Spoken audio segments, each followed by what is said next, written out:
Ferrari's Austrian Grand Prix did not fall apart because of one bad pit call, one failed overtake, or one unlucky strategy break, and that is exactly why this result should worry them more than a normal defeat, because if you only watched qualifying, Ferrari looked alive, they looked dangerous, and for a few hours they even looked like a team ready to turn one strong weekend into another statement after Barcelona. But what happened in Austria is the perfect example of how Formula One can lie to you on Saturday and expose everything on Sunday, because the front of the grid can hide weaknesses that a full race distance brutally drags into the light, and Ferrari's entire weekend was built on a contradiction they never truly solved. The car was fast enough to put itself in the conversation, but stable enough to survive it, and once the lights went out, that contradiction started pulling the whole race apart piece by piece. Because Spielberg is one of those tracks that does not give you anywhere to hide. The lap is short, the braking zones are violent, the traction phases are constant, the altitude punishes any engine weakness, and the tires never stop talking back. So if your car has even one unresolved balance problem, Austria turns it into a full race narrative, and Ferrari arrived there with exactly that kind of unresolved problem, because the big story from qualifying was that Charles Leclerc and Lewis Hamilton had delivered the team a strong starting position, but the more important story had already been written before that, back in Friday practice, when Ferrari's car was already showing signs of a deeper issue that one-lap pace could cover, but race pace could never forgive. And that issue was not something dramatic like a broken part or an obvious setup disaster. It was actually worse than that, because it was subtle, spread across the whole car, and difficult to isolate quickly. The kind of problem drivers describe when the front is not the front and the rear is not just the rear, but the entire platform feels disconnected from the tire underneath it. And once that happens, every solution fixes one symptom while creating another. Because now you are not tuning for outright speed, you are tuning for survival, and Ferrari may have reached Saturday with enough speed to look competitive, but they never found the calm, predictable platform needed for Sunday. And that is why Austria became such a revealing weekend, because it showed the difference between a car that can attack for a lap and a car that can control a race.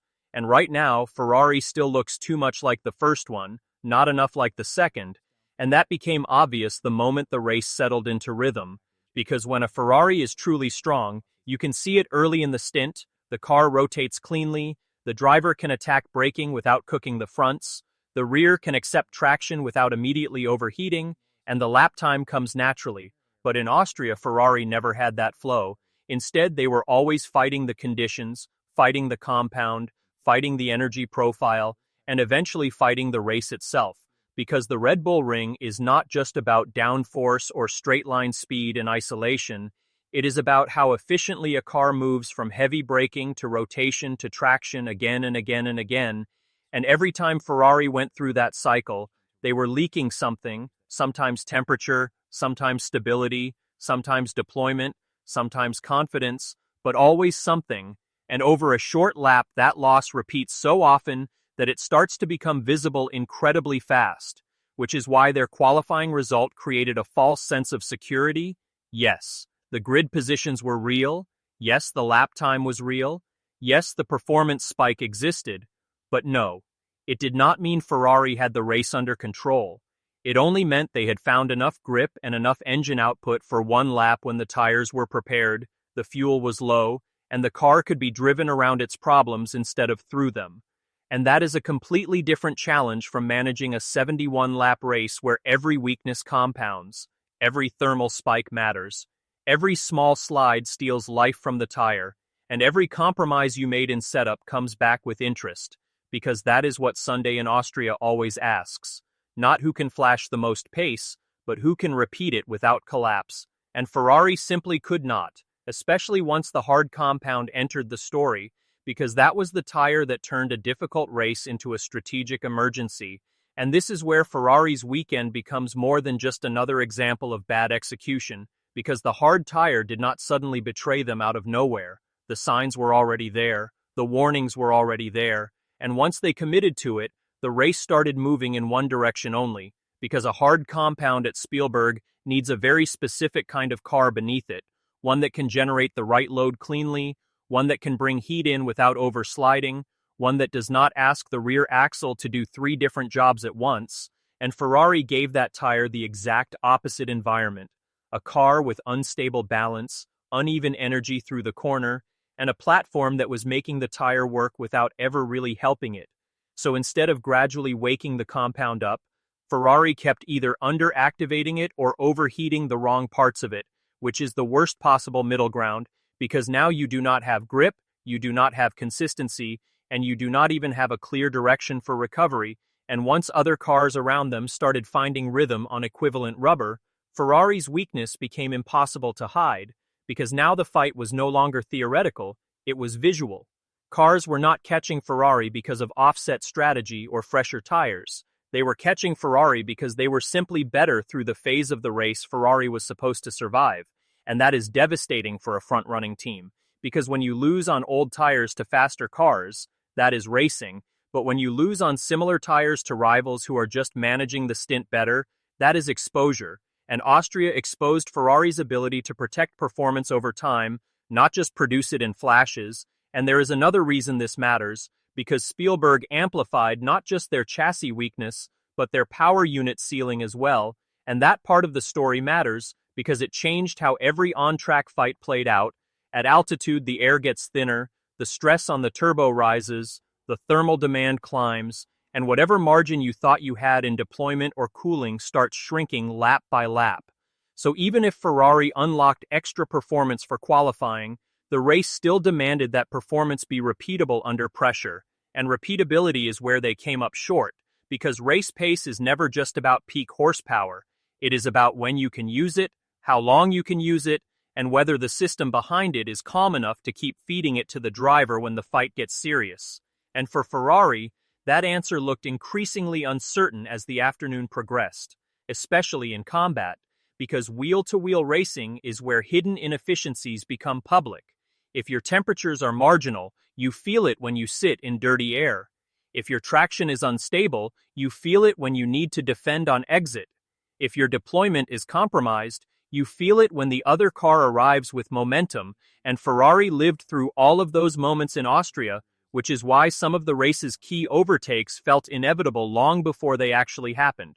Because the Ferrari drivers were not just defending position, they were defending with a package that kept asking more from them than it was giving back. And there is only so long a driver can hold that line before physics wins. And that is what made the Hamilton story so frustrating, because there were moments where his race still looked salvageable, moments where aggression, experience, and track position could still turn a messy afternoon into meaningful damage limitation.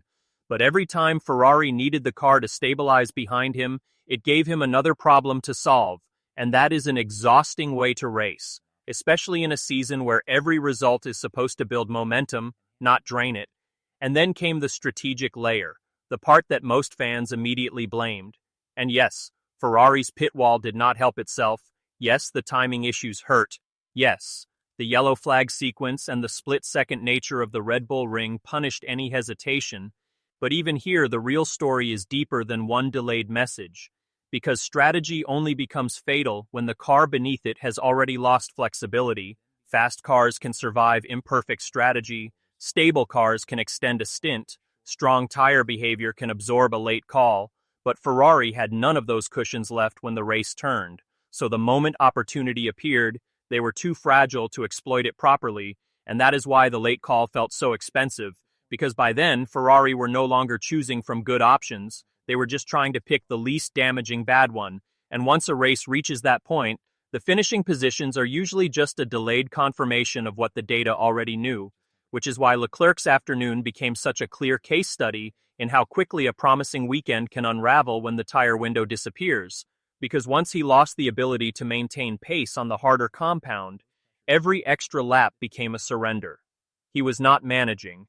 He was bleeding, and the team eventually had to throw fresh tires at the problem simply to stop the fall, rather than reverse it. And when a Ferrari ends up needing that kind of rescue strategy, the race is already gone, not because the pit wall suddenly failed, but because the car has stopped being raceable in the way the strategy required.